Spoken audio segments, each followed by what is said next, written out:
ही what's up guys, welcome back once again. आज की कहानी की शुरुआत तो होगी लेकिन इसका अंत नहीं होगा। ऐसा मैं क्यों कह रहा हूँ ये आपको कुछ देर में पता चल जाएगा। कहानी की शुरुआत होती है एक सुनसान सड़क को दिखाते हुए जिसके किनारे एक अज्ञात कार खड़ी है। वो भी स्टार्ट हुई लेकिन बड़ी ही अजीब बात है उसमें कोई है नहीं। लेकिन कार को देखकर ऐसा लग रहा है कि इसे काफी समय से ऐसे चालू करके छोड़ दिया गया हो। अब यहाँ कौन आया था, ये कार किसकी है, ये सब जानने के लिए चलते हैं कुछ समय पहले, जहाँ हमने देखा 4 दोस्तों को जो अपने करियर की शुरुआत करने जा रहे हैं। लेकिन आज वो आखिरी बार मिलकर थोड़ा सा वक्त साथ बिताने का फैसला कर, क्योंकि इसके बाद न जाने कब किसको मौका मिले किसी से मिलने का। ये ड्राइव करके शहर से बाहर आ गए और बस चलते जा रहे हैं जिससे सभी काफी ऊब जाते हैं। तभी टेलर को यहाँ लगता है कि उसने शायद टर्न को पीछे छोड़ दिया, लेकिन जब उसने जीपीएस में चेक किया तो पीछे तो कोई मोड़ ही नहीं था और ना ही आगे कोई है। वो तो ऐसे ही चल रहा है। पर एक समय आने के बाद वो तंग आ गया और यू टर्न ले लिया और स्पीड तेज करके फिर से ड्राइव करने लगा। लेकिन तभी उसके सामने पेड़ की झाड़ियां आ गई और अचानक दरअसल रोड यहीं पर खत्म हो चुकी है। ताज्जुब की बात यह है अभी ये लोग इस सड़क से आए हैं और अब इस जगह पर घना जंगल उग गया है। ये देखकर टेलर को यकीन नहीं हो रहा है, इसीलिए वो कार से बाहर आया, आसपास देखने लगा शायद उन्होंने फिर से कोई गलत मोड़ ले लिया हो। यही सब उनके दिमाग में चल रहा होता है। पर उसने कंफर्मेशन के लिए वहां की मिट्टी को हटाकर देखा, कहीं इसके नीचे रोड तो नहीं है।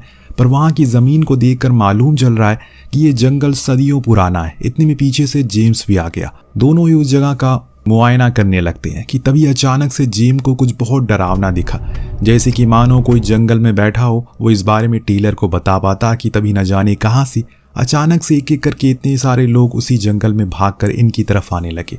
दोनों ही ये देखकर स्तब्ध हो गए कि ये कौन है।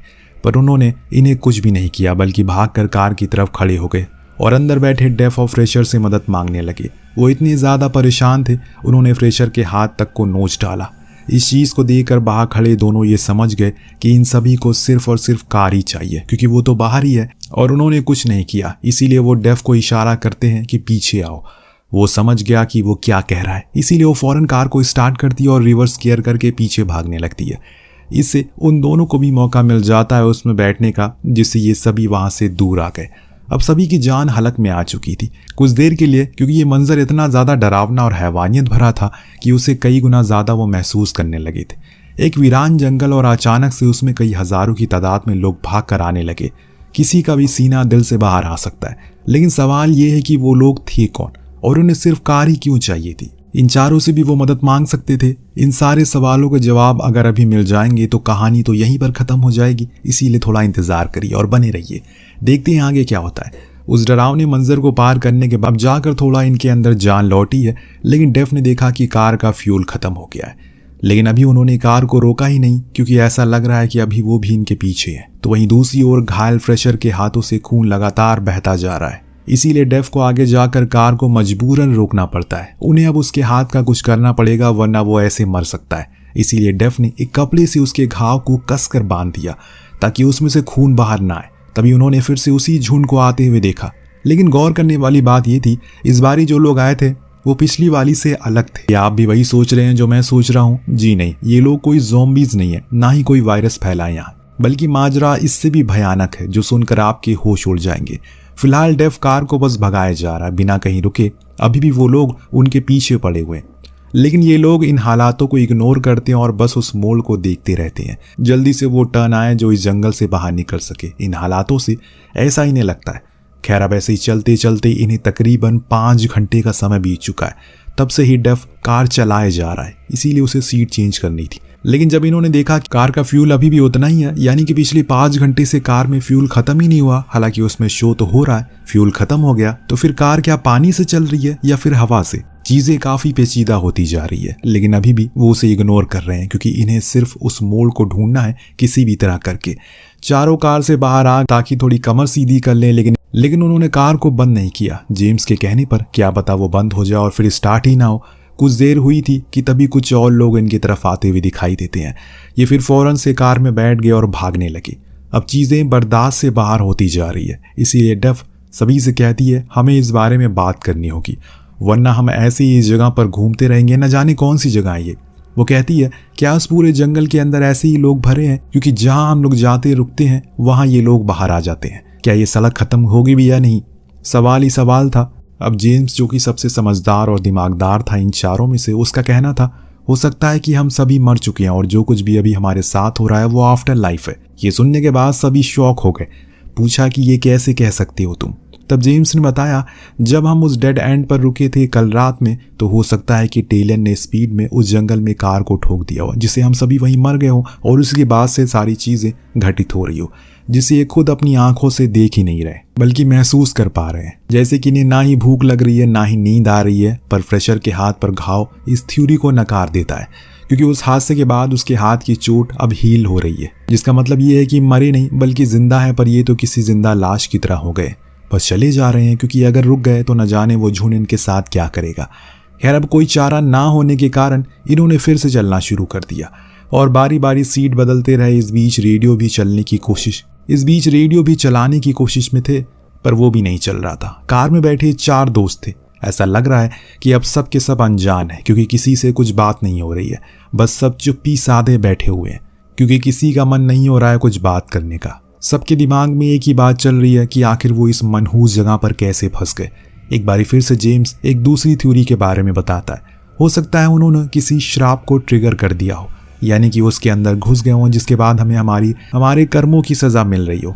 क्या तुम में से किसी के साथ भी बुरा किया है, जैसे किसी को मारा हो या फिर किसी के ऊपर कार चढ़ा दी हो? पर ऐसा कुछ नहीं था, क्योंकि अभी तो ये लोग अपनी जिंदगी की शुरुआत करने वाले थे।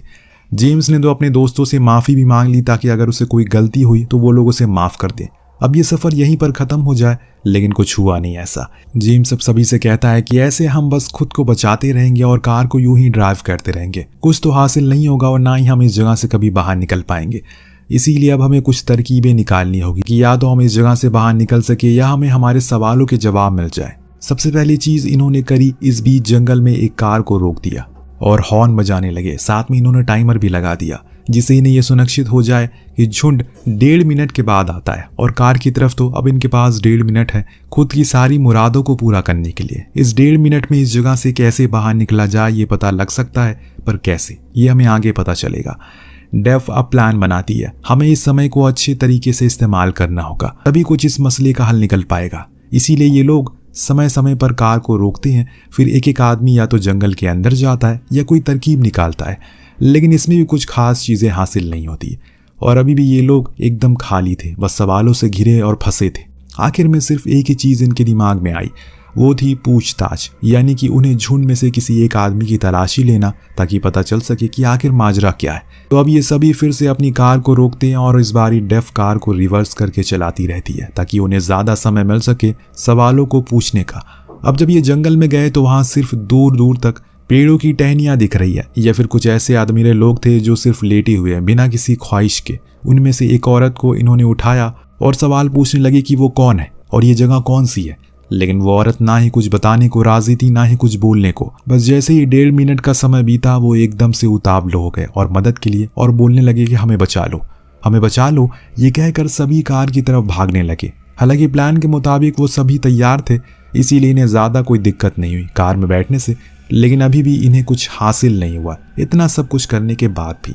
अब फ्रेशर को तो ये लगने लगा है कि कहीं वो किसी टाइम लूप में तो नहीं फंस चुके हैं। इस चीज़ को चेक करने के लिए उसने सड़क पर एक लकड़ी का टुकड़ा रख दिया, ताकि उसे यकीन हो जाए कि वो लोग एक ही जगह पर तो नहीं घूम रहे हैं। लेकिन दोस्तों, उसका ये शक भी झूठा निकला, क्योंकि वो लकड़ी का टुकड़ा दोबारा कभी दिखाई नहीं, जिसका मतलब ये साफ है कि ये जंगल बेहद ही विशाल है और न जाने किस रहस्य से भरा हुआ है, जिसके अंदर अब ये लोग बहुत ही बुरी तरह से फंस चुके हैं। खैर, कार फिर से चलना शुरू होती है, लेकिन अब ये सभी ऊब गए हैं। बीच बीच में ये लोग रुककर थोड़ी कसरत भी करते हैं, थोड़ी बातचीत करते हैं, क्योंकि इन्हें 1.5 मिनट वाला फंडा अब समझ में आ गया है। लेकिन इनकी उम्र भी नहीं बढ़ रही है, कहीं समय रुक तो नहीं गया है। एक दिन अचानक कुछ अलग हुआ दोस्तों। इनके सामने एक कार रुकी दिखी। ये फौरन उसके पास गए चेक करने के लिए क्या कोई अंदर है, परंतु उसमें से कोई भी नहीं था। और ताज्जुब की बात यह थी, उसमें चाबियां भी नहीं थी, यानी कि जो कोई भी था वो खुद की कार को यहीं पर छोड़कर चला गया, साथ में चाबियां भी ले गया, ताकि कोई और इसका इस्तेमाल ना कर सके। लेकिन दोस्तों, सबसे ज़्यादा हैरानी की बात तो यहाँ ये थी कि वो कार 10 लाख किलोमीटर चली है। जी हाँ, ये देखने के बाद तो सभी के होश उड़ जाते हैं। ये कैसे मुमकिन हो सकता है? इस बीच टेलर अब पूरी तरह से परेशान हो चुका है। उसे समझ नहीं आ रहा है कि असल में वो करे तो करे क्या, और इसीलिए उसने वो कर दिया जो अभी तक उसके दिमाग में नहीं आया, यानी कि पूरी कहानी ही खत्म कर देना वो कार को एकदम फुल स्पीड में करके भगाना शुरू करता है ताकि सब मर जाए, ये किस्सा यहीं खत्म हो जाए। पर पीछे बैठे उसके दोस्त काफी पैनिक करने लगते हैं और इसीलिए मजबूरन उसे कार को रोकना पड़ा। इस सीन के बाद हमें बताया जाता है टेलर 56,000 मील तक कार को ड्राइव कर चुका है, जो काफी शॉकिंग चीज थी। और ये सब कुछ चीज इस जंगल में हुआ। अगर इतना कोई भी कार को ड्राइव करेगा तो वो एक बार ये धरती का पूरा चक्कर लगा सकता है, और ये सिर्फ इन्होंने इस जंगल में लगाया है। इतने दिन ये सब झेलते झेलते अब टेलर हिम्मत हार देता है, खुद अकेले ही जंगल में जाकर खड़ा हो गया। हालांकि जेम्स ने उसे वापस भी चलने को कहा, पर वो नहीं माना, क्योंकि अब उसे इस खेल का हिस्सा नहीं बनना है। वो थक चुका है पूरी तरह से, उसे वैसे ही छोड़कर वापस रोड पर आ गया। अब जब कार वापस आई तो डेफ ने वहां पर टेलर को ना देखकर उसे बुलाने की कोशिश की, लेकिन अब वो नहीं आने वाला। डेफ बार बार जेम्स और बाकियों से पूछती है वो कहाँ गया। इतने में हम पीछे से झुंड को आते हुए देखते हैं, लेकिन अभी भी डेफ अंदर नहीं बैठ रही थी। उसे सिर्फ अभी टेलर चाहिए था, लेकिन वो वापस नहीं आने वाला, इसीलिए उसे सभी कार में जल्दी से बैठा देते हैं। तब जेम्स बताता है वो हार चुका है और इसीलिए उसने उस जिंदगी से जाना ज्यादा बेहतर समझा। ये बात सभी को झकझोर कर रख देती है, क्योंकि उन्होंने ये तो कभी नहीं सोचा था कि ऐसा कुछ हो जाएगा। ये उन्हें जरूर मालूम था कि वो मुसीबत में फंसे हैं, लेकिन इतनी बड़ी मुसीबत में फंस जाएं, अब जाकर उन्हें एहसास हो रहा है। इन्होंने फिर से चलना शुरू किया और बीच बीच में ये लोग रुक कर थोड़ा हंसते हैं, थोड़ा खेलते हैं, ताकि खुद की फ्रस्ट्रेशन को निकाल सके। लेकिन जैसे ही कार में वापस आते हैं, इन्हें फिर से टेलर की याद आने लगती है। अब तो ये भी डर सताने लगा है कि अगला नंबर किसका है। लेकिन वहीं जेम्स वो इन चीज़ों में शामिल नहीं था। उसके दिमाग में सिर्फ और सिर्फ ये चल रहा है, किसी भी तरह करके आगे बढ़ते रहो, क्योंकि जो कुछ भी होगा आगे ही होगा। हो सकता है कि इन चीज़ों का अंत भी आगे ही हो। इसीलिए वो अपने दोस्तों को बस चलने रहने को बोलता है।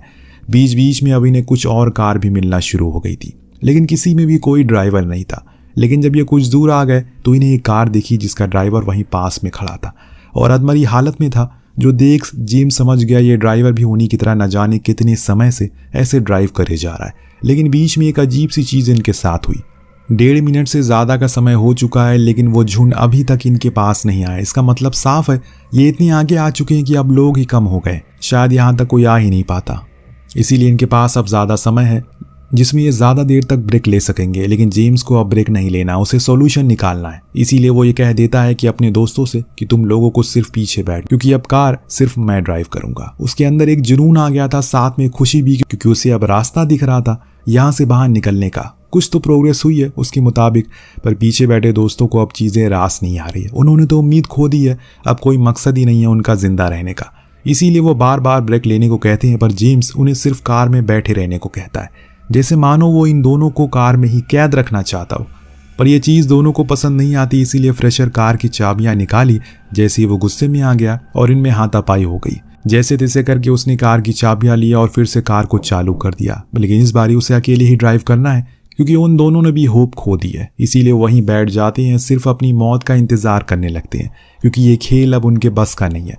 लेकिन जेम्स नहीं हार मानने वाला था, उसे तो बस ड्राइव करना है, क्योंकि उसके दिमाग में सिर्फ एक ही गोल है और वो है एस्केप।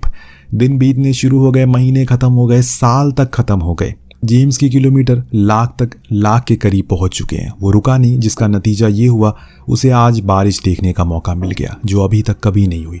क्या वो करीब है अपनी आज़ादी के? बारिश रुकी, उसने फिर से आगे का रुख कर लिया और फिर से वही साइकिल शुरू हो गई। परंतु कुछ ही महीने के बाद वो एक ऐसी जगह पर पहुंच गया जहां लिखा था रोड एंड, क्योंकि आगे घना जंगल था। इस जगह पर ढेरों गाड़ियां खड़ी थी, जिसका मतलब साफ था उसके दोस्त सही थे। इस खेल का कोई अंत नहीं है। ये जितनी गाड़ियां खड़ी हैं उनके ड्राइवर भी यहाँ पर कभी न कभी उसी तरह होप लेकर आए होंगे, लेकिन अंत में उन्हें सिर्फ हताशा ही हाथ लगी होगी। ये देखने के बाद जेम्स पूरी तरह से टूट जाता है। अब उसके पास कुछ नहीं था, क्योंकि उसमें तो अपने दोस्तों को भी पीछे छोड़ दिया है। एकदम वो अकेला पड़ चुका है और इस ना खत्म होने वाले सफर पर अभी भी उसे उम्मीद है कि उसके दोस्त कहीं ना कहीं उसे दोबारा मिल जाएंगे। इसीलिए वापस से कार को मोड़ा और ड्राइव करने लगा। इस बीच उसने एक ड्राइवर को भी साथ में रख और इसे बेमतलब बातें करने लगा, जो उसे अपने दोस्तों से भी नहीं की, क्योंकि अब उसे एहसास हो गया है कि अकेले सफ़र कितना कठिन होता है। न जाने आगे कितना लंबा सफ़र होगा, और अगर ऐसी ही कहानी चलती रहेगी तो हमेशा चलती ही रह जाएगी। और जैसे मैंने शुरुआत में कहा था, इसका कोई अंत नहीं है, वो सच था। इस कहानी का सच में कोई अंत नहीं है। ये आपके ऊपर डिसाइड करता है कि आप इस कहानी को कैसा इसका अंत देना चाहते हैं। वेल, कमेंट में ज़रूर बताइएगा कि आप क्या सोचते हैं कि इस कहानी का कैसा अंत होना चाहिए। मिलते हैं अगली वीडियो में। Thank you so much watching. Peace out.